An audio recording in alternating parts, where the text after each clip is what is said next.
Froggy takes one step at a time. The way that he moves has no reason or rhyme. He hops and jumps, dodges and ducks, cars and buses, vans and trucks. Go, Froggy, go! You gotta keep on hopping till you get to the top. Go, Froggy, go! Gotta keep on hopping, you can never stop. Go, Froggy, go.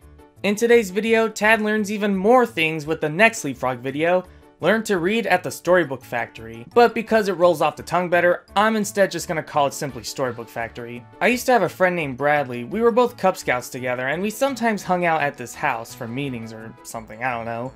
I recalled he had a lot of Leapfrog products throughout his place, including the DVDs. I do remember watching Code Word Caper at his place one time, but there was another video that he had that I never even heard of or watched before, and that was Storybook Factory. When I first saw the cover of the DVD, my impressions were, oh, there's new characters. Okay. But for some reason, I didn't even bother watching it. Maybe I was just too shy to ask, I don't know. But it wasn't until now that I'm finally able to watch this video and see what I was missing out on. Storybook Factory marks the first for a couple things. One, it was the first Leapfrog video to not be released on VHS, meaning that it was a DVD exclusive, which makes sense given the video came out in 2005. And two, they recast some of the characters again, mainly Tad and Lily. Debbie Derryberry had been the voice of Tad since the first video, but for whatever reason, Tad was now voiced by someone else, but the new actress they got sounds pretty good for the most part. Since the first video, Lily was voiced by Sandy Fox, but according to IMDb, Lily was now voiced by Kate Higgins. If you're a Mario and Sonic fan, you probably know who she is, but if you don't, look her up. The video starts with Tad being so confused about the script for the Three Little Pigs, because he's illiterate. How am I supposed to read this? Now, Tad, I want you to say your lines nice and loud. Also, we now have new characters in this video. I remembered seeing these characters on the cover and even some screenshots, and I remember thinking to myself, Who the f*** are these idiots? there are actually reoccurring characters that appeared in many books and other types of Leapfrog products. Heck, if you recognize them, they even made several cameos in Matt's Circus, another video that I previously covered. You probably don't know their names, but allow me to introduce you to them. Alright, so we got Franklin, we got Dot, this is Helen Henny, this is Peter Parker, and last but not least, the best characters ever made for the series, Garfield and Odie.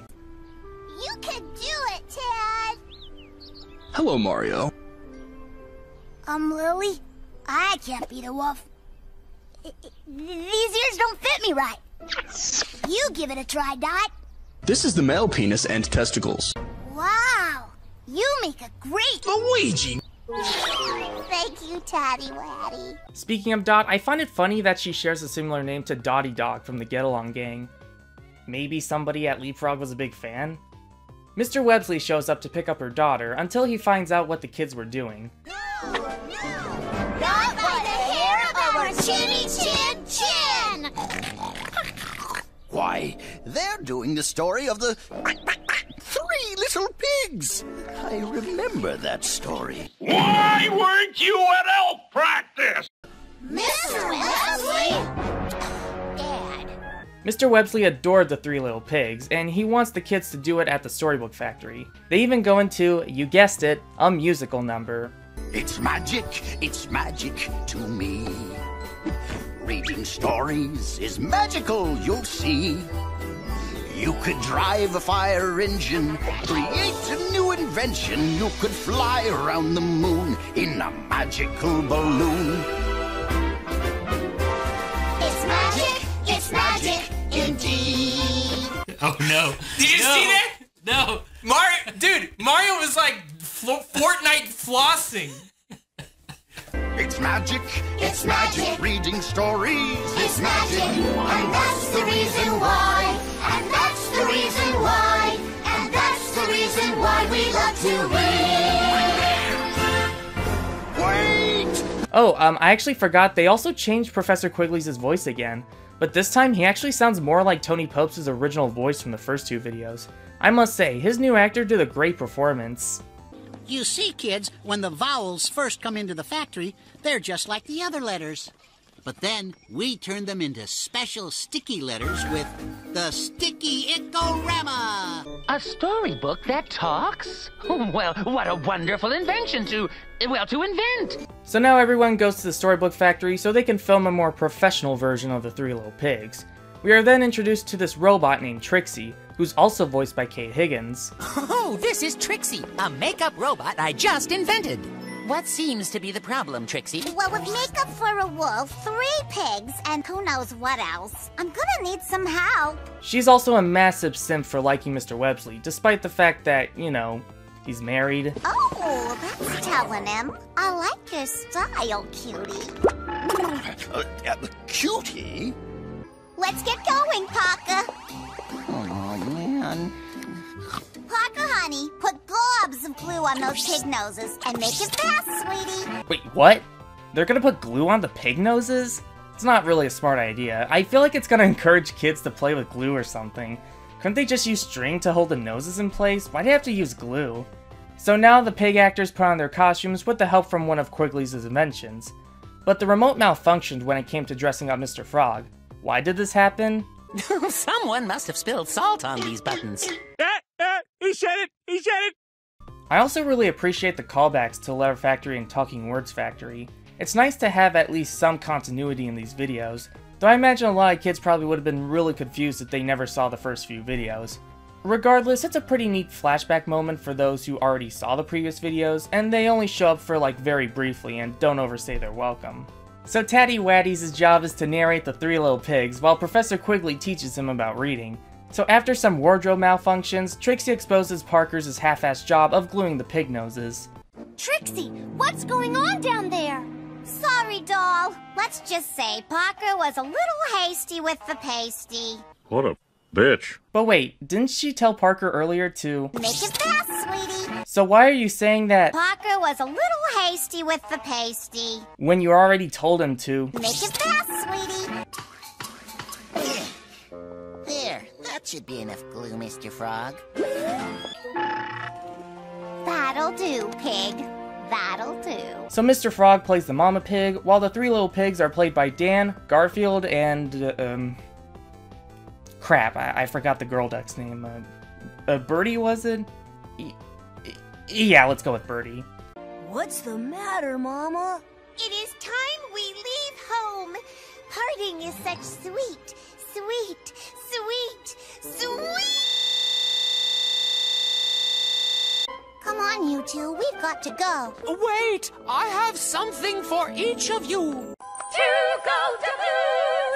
So Quigley introduces Tad to punctuations, more specifically, the comma and period.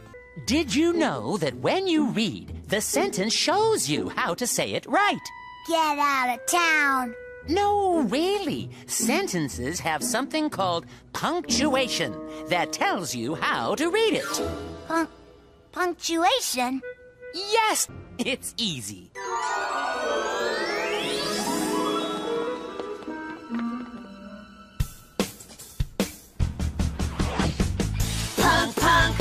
Punctuation. I must say, they're going really hard on this song. I don't know what it is, but I feel like this song has no right to be this good. Means that the sentence is complete. Full stop! Yeah! Oh, this I gotta try. So now Tad starts to feel more confident about reading, and they continue to film the story. Wait, hold on a second. Pause right there. Zoom up upwards. Is that the Great Mouse Detective? Do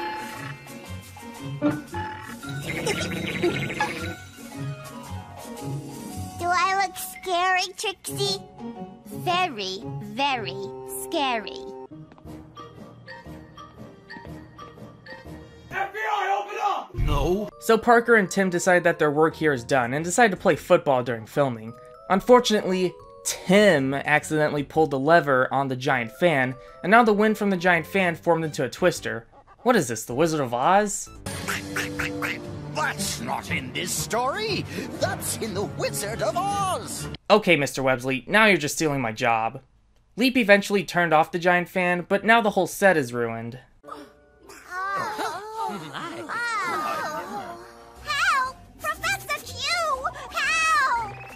help? What seems to be the problem?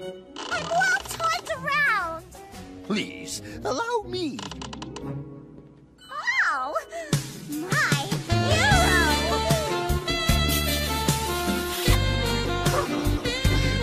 Madam.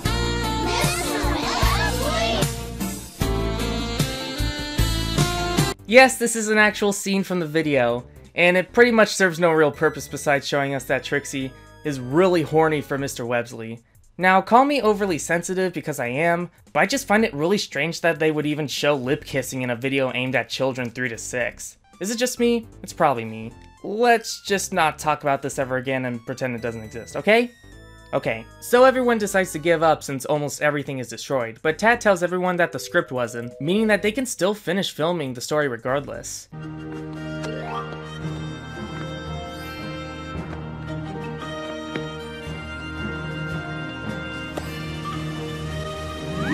Still got the story, and that's all we really need. Come on, you guys. We've come this far together. We're getting to the most exciting part. A story doesn't... Wait, hold on just a second. We just saw Tad give Della her pig nose earlier, yet she was still inside the house this whole time? Oh yeah, there's one more Letter Factory reference in this video. When Professor Quigley's lying down on his hammock in one shot, he's actually wearing the same summer outfit he wore when he and Tad visited the H room at the Letter Factory. Pretty neat.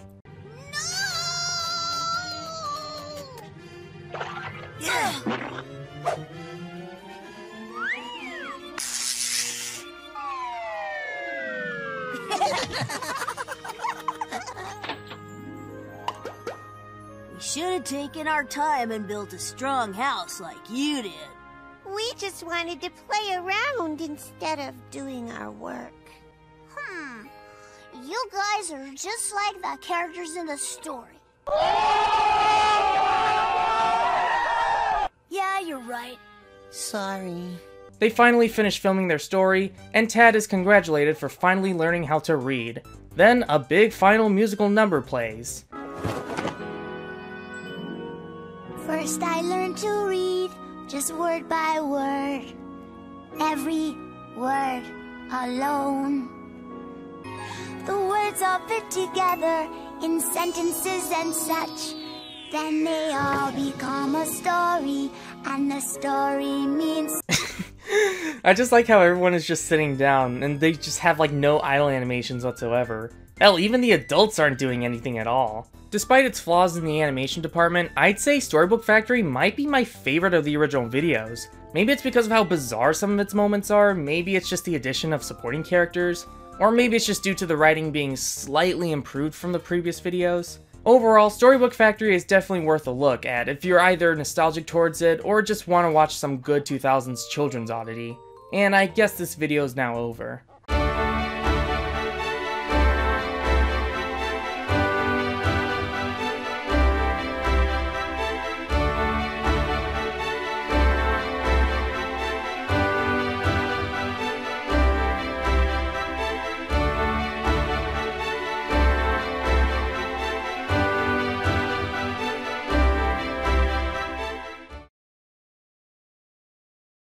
Hello, Mario.